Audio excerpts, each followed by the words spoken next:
حضرت بایزید بستامی رحمت اللہ تعالیٰ علیہ فرماتے ہیں کہ رمضان کا مہینہ تھا تو میرے بستام میں نا سارے میرے ہاتھ چومنے والے تھے. ہاتھ چومنے والے بڑے اچھے ہوتے ہیں، لیکن کبھی کبھی دل کرتا ہے کہ بندہ تنہائی میں بیٹھے اکیلا، کوئی نہ ہو، ایک بندہ ہو ایک اس کا رب ہو. کبھی کبھی دل بابا بلے شاہ صاحب نے بھی کہا اٹھ بلیا چلو تھے بس یہ جتھے بس دینی سارے ہی انے، نہ کوئی ساڈی ذات پچھانے نہ کوئی سانو مننے. تو حضرت بایزید فرماتے میرا بھی دل کرتا تھا آج وہاں جاؤں جہاں کوئی جاننے والا نہ، اور وہاں جا کے نہ میں رمضان کا مہینہ تھا تو دل کیا کہ وہاں جا کے روزے گزاروں جہاں ہاتھ چومنے والے نہ ہوں، ذرا کھل کے عبادت کروں. فرماتے ہیں میں دور بستام سے نکلا، ایک مسجد میں جا کے اعتکاف بیٹھا، پورے مہینے کا اعتکاف. پہلے دن مسجد میں گیا، نمازی پوچھنے لگے بابا جی روٹی کہاں سے کھاؤ گے؟ میں نے کہا کہ میرا اللہ دے گا. نہیں کہتے کہ بابا جی فکر نہ کرنا روٹی آ جائے گی. کہا روٹی کہاں سے کھاؤ گے؟ کہا اللہ دے گا. کہنے لگے اللہ تو دے گا پر کس طرح؟ تو آپ فرمانے لگے آپ مسلمان ہیں، آپ کو سمجھنا چاہیے کہ اللہ وسیلے کو پسند ضرور فرماتا ہے پر اللہ وسیلے کا محتاج نہیں. وہ اگر چاہتا ہے تو پھر بے حساب ہی عطا فرماتا ہے، تو وہ دے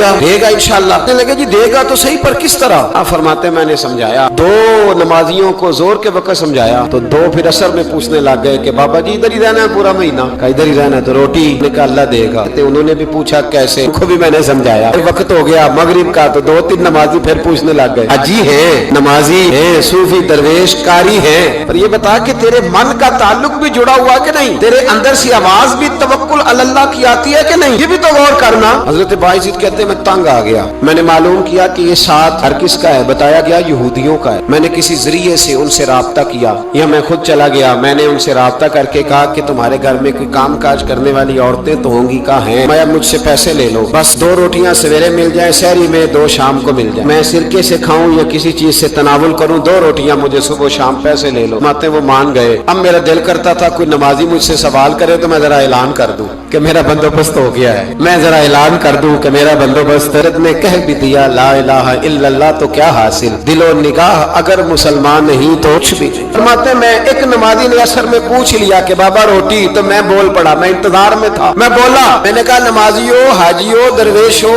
رمضان کے روزے رکھنے والوں، صائم الدہر قائم اللیل لوگوں، یہ ساتھ میرے پڑوس میں مسجد کے یہودی ہیں، میں نے پیسے چکا دیے ہیں، 2 روٹیاں سویرے 2 شام مل جائیں. میں نے اعلان کیا تو نمازی چپ کر گئے. اب 3 دن بیت گئے، کسی نے پوچھا ہی نہیں. اللہ، کسی نے پوچھا نہیں روٹی کہاں سے آئے. حضرت بایزید فرماتے ہیں فجر کا وقت تھا، سر سجدے میں رکھ کے میں کھول کے رویا اور نماز پڑھ کے میں نے نمازیوں سے کہا او نمازیوں آؤ دوبارہ سے کلمہ پڑھے، آؤ پھر سے کہیں لا الہ الا اللہ، آؤ پھر سے کلمہ پڑھے. کہتے نمازی کہنے لگے تو کون ہوتا ہے ہمیں دوبارہ کلمہ پڑھانے والا؟ میں نے کہا یارو کس طرح کے مسلمان ہو کہ میں روز کہتا رہا اللہ دے گا، تم کہتے تھے کیسے دے گا، اور جب میں نے کہا 2 روٹیاں یہودی دے دیں گے تو تم خاموش ہو گئے ہو. مجھے بتاؤ جن لوگوں کا یہودیوں پہ توکل مضبوط ہو اور رب پہ توکل کمزور ہو، انہیں دوبارہ کلمہ پڑھنا چاہیے کہ نہیں پڑھنا چاہیے؟ انہیں دوبارہ اللہ تبارک و تعالیٰ کی توحید کی شہادت دینی چاہیے کہ نہیں دینی چاہیے؟ پھر سے کلمہ پڑھے. قرت نے کہہ بھی دیا لا الہ الا اللہ تو کیا حاصل،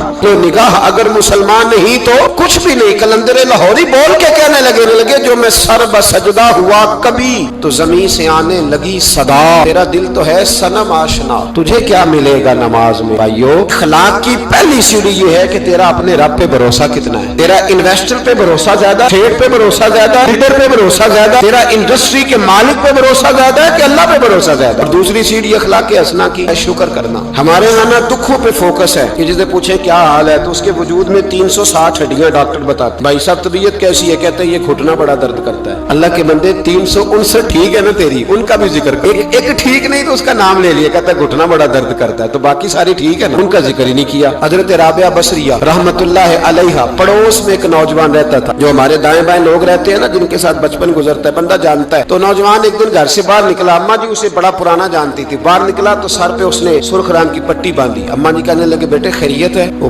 گھر پرانی جو مائیں ہوتی تھی نا وہ جانتی تھی بچہ کس کا ہے، والد کا نام کیا ہے، دادا، بیٹا خیر ہے؟ اماں جی سر میں درد ہو رہی تھی شدید، تو پٹی باندھ لی. تو اماں کہنے لگی بیٹے عمر کتنی ہو گئی؟ لگا 35-40 سال. بیٹے 35-40 سال میں کبھی درد تو نہیں ہوا؟ کہ نہیں. اماں جی فرمانے لگے 40 سال اللہ نے صحت دی، تو نے شکر کی ایک پٹی بھی نہیں باندھی، اور آج درد ہوا ہے تو شکوے کی پٹی فوراً ہی باندھ لی ہے تاکہ سارے زمانے کو بتاتا بھی رہے کہ بڑی درد ہے بڑی درد ہے. 40 سال میں کوئی شکر کی پٹی بھی باندھنی، پتہ چلتا کہ تجھے اللہ تعالیٰ کا شکر بھی تیرے پاس. حضرت حضرت جناب عیسیٰ علی نبینا علیہ گزر رہے تھے، ایک شخص زمین پہ لیٹا ہے، اس شخص کی دونوں آنکھیں بھی کوئی نہیں، دونوں پیر بھی نہیں اور دونوں ہاتھ بھی نہیں، لوگ اس کے گرد کھڑے ہیں اور بندہ پتہ کیا کہہ رہا ہے، یا اللہ تیرا شکر، یا اللہ تیرا شکر ہے مالک، الحمدللہ علی کل حال، تیرا شکر شکر۔ لوگ بڑے حیران دیکھ رہے تھے، تو جناب عیسیٰ علیہ السلام نے پوچھا کس بات پہ حیران ہو؟ کہا حضرت جی حیران ہے کہ بندے کی آنکھیں بھی کوئی نہیں، دونوں ہاتھ کوئی نہیں، دونوں پیر کوئی، ذرا غور کرنا، جس کی ایک انگلی کٹی ہوتی ہے ساری توجہ اسی پہ رکھتا ہے، دونوں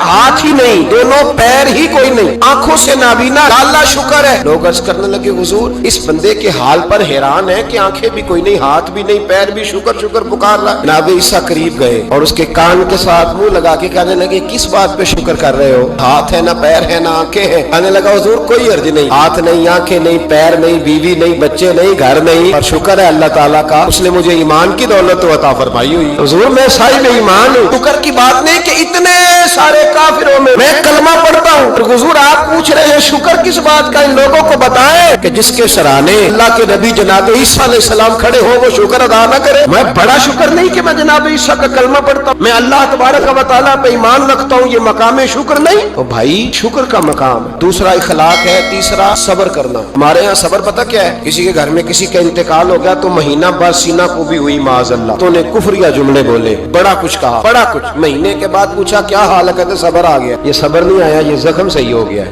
صبر کس کو کہتے ہیں؟ مسلم شریف میں نبی پاک علیہ السلام کا فرمان ہے، فرمایا انما صبرہم عند الصدمۃ الاولی، فرمایا این جب تجھے مصیبت کی خبر پہنچے اس وقت اگر تو صبر کرے پھر تو نے صبر کیا، اس وقت اگر تو کہے انا للہ انا الیہ راجعون پھر تو صابر ہے۔ اگر 1.5 مہینے کے بعد 6 مہینے کے بعد صبر نہیں آیا پھر تو زخم صحیح ہو، پھر تو آنسو ہی خشک ہو گئے۔ صبر این مصیبت کے وقت، این جب مصیبت آئے تو صبر کرنے کا نام صبر ہے۔ اندر حوصلہ پیدا کریں، صبر پیدا کریں۔ ہم نے جو اللہ سے نعمتیں لی ہیں وہ پیسے جمع کرا کے نہیں لی معاذ اللہ، اس نے اپنے فضل سے دی ہے، اور جب چاہتا ہے اپنے کرم سے واپس بھی لیتا ہے۔ اپنی زندگی میں حوصلہ پیدا کریں۔ اور ایک بات اور، صوفیاء کرام، اولیاء کرام یہ فرماتے ہیں کہ دکھ انسان کو اللہ کے قریب کرتے ہیں۔ آپ کو نہ بھی سمجھ آئی تو جملہ بڑا مزیدار ہے، دکھ انسان کو اللہ کے قریب کرتے ہیں، سکھ بندے کو اللہ سے دور کرتے ہیں۔ یاد رکھنا، جن کو دکھ کوئی نہیں نہ ہوتا تو بیت اللہ کے غلاف کو پکڑ کے بھی نہیں روتے، جو تڑپ رہے ہوتے ہیں نا، تڑپ رہے ہوتے ہیں، سسکیاں لے رہے ہوتے ہیں، ان کے قریب جا کے پوچھو بابا کیا مسئلہ ہے، تو کہتے ہیں بیٹی سسرال میں دکھی ہے، بیٹا جوان ہے پر بے اولاد ہے۔ دکھ ہے نا جن لوگوں کو، ان کے پاس درد ہے، ان کی آنکھوں میں آنسو ہے، لیکن جو سکھی ہیں ان کا ماحول، ان کے معاملات سخت ہو جاتے۔ حضرت ایوب علی نبینا علیہ الصلوۃ والسلام اللہ کے پیغمبر، اللہ نے بیٹے بھی دیے، بیٹ بھی دیے،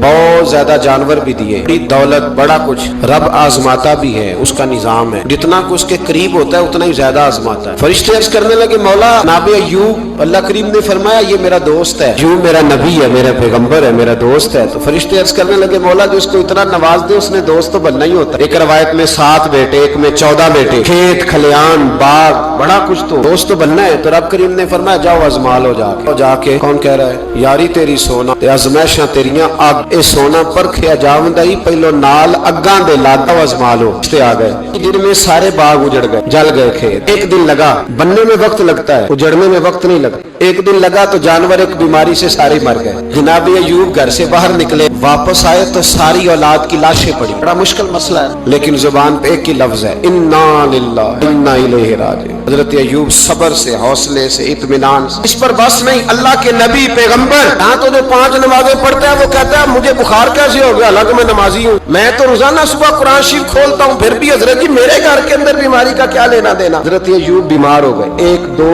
3 4 ہفتے، مہینے، سال نہیں، 16 سال بیت گئے بیمار، 16 سال بیت گئے، 16 سال۔ حضرت ایوب علیل ہے۔ ایک دن زوجہ قریب آئیں تو کہنے لگی آپ اللہ کے نبی ہیں، آپ جو بھی دعا کریں مالک قبول فرما لیتا ہے، دعا کریں آپ کو شفا دے دے۔ جناب ایوب فرمانے لگے ایک بات تو بتا، شفا کتنے دن رہی؟ کہنے لگی 60 سال۔ میں کھیت کھلیان اولاد مال دولت کتنا عرصہ رہا؟ کہا 60 سال۔ 60۔ آپ فرمانے لگے بیماری کو کتنے سال ہوئے؟ کہا 16 سال۔ فرمانے لگے ذرا مجھے تکلیفیں اور بیماریوں کو بھی 60 سال ہو لینے دے، پھر دعا بھی مانگ لوں گا۔ برابر تو ہو لے، یہ تو صرف 16 ہوئے، 60 ہو لے دعا مانگ لوں۔ اور فرمانے لگے دعا مانگنی چاہیے پر میرے رب کو پتا ہے ایوب کس حال میں ہے، بس زبان پہ یہ لفظ آئے تو اللہ نے فرشتوں سے فرمایا تم نے جانچ لیا ہے لیبلوکم ایکم احسن عملا، پتہ چل گیا، مولا چل گیا، فرمایا جاؤ اب میرے بندے کو نواز دو، بس مالک بے نیاز ہے نا، بنجر زمینیں پھر سے آباد ہو، پھر سے جانور آ گئے، وہی لہر بہر ہو گئی، بیٹے بھی اللہ نے دے دیے، مال دولت جائیداد ہر چیز، گھر میں بیٹھے شفا بھی ہو گئی۔ حضرت ایوب کی زوجہ قریب بیٹھی ہے، سکھوں کے دن آ گئے، پوچھنے لگی ایوب ایک مسئلہ پوچھنا ہے، ایک بات ذہن میں آئی، اجازت دے تو دریافت کروں؟ فرمانے لگے پوچھو، تو زوجہ عرض کرنے لگی حضور بتلائیے دکھ اچھے کے سکھ، دکھ اچھے کے سکھ؟ تو جناب ایوب فرمانے لگے دن سارے اللہ کے، دن سارے اللہ، دکھی رکھے تب بھی مہربانی، سکھی رکھے تب بھی فضل اسی کے ہے، پر اگر میرے دل کا حال پوچھے نا تو دکھ بڑے اچھے تھے، بڑے اچھے تھے وہ دکھ۔ کہا حضور دکھ اچھے تھے؟ جناب ایوب فرمانے لگے جب میں بیمار تھا تو میرا رب 24 گھنٹے میں ایک دفعہ میرا حال پوچھا کرتا تھا، رب پوچھتا تھا ایوب تیرا کیا حال ہے، رب پوچھتا تھا، خدا خود میر مجلس بو اللہ پوچھتا تھا، فرماتے ہیں 12 گھنٹے اس مزے میں گزر جاتے تھے کہ میرے رب نے میرا حال پوچھا ہے، 12 گھنٹے اس کیف میں بیت جاتے کہ اللہ نے حال پوچھا ہے۔ فرمایا اگلے 12 گھنٹے میں انتظار کرتا رہتا تھا کہ رب دوبارہ کب حال پوچھے گا، فرمایا 24 گھنٹے میں ایک دفعہ پوچھتا تھا، دوار عمر دراز مانگ کے لائے تھے 4 دن، دو آرزو میں کٹ گئے تو انتظار میں، تو فرماتے ہیں بس یہ اس طرح حال گزر جاتا تھا۔ فرمانے لگے شفا تو ہو گئی، صحت تو ہو گئی، کھیت کھلیان تو ہو گئے، پر اب میرا رب میرا حال تو نہیں نہ پوچھتا۔ صبر کرنا سیکھیں، حوصلہ پیدا کریں، چھوٹی چھوٹی باتوں پہ، چھوٹے چھوٹے معاملات پہ رونے لگنا اور چھوٹی چھوٹی چیزوں کو آڑ بنا کر ناشکری کر صبر پیدا کریں۔